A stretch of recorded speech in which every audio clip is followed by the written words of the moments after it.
I see a lot of people they say कि अगर हम जैसे खराटे लेते हैं सोते टाइम तो मतलब हमें बहुत अच्छी नींद आ रही है.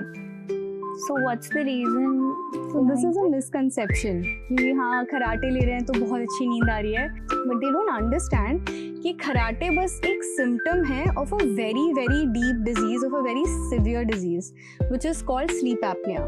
सो क्योंकि खराटों से स्टार्ट हुआ था and now people are more aware about OSA, sleep apnea, obstructive sleep apnea जो हम बोलते हैं, एंड इसको समझना बहुत ज़रूरी है.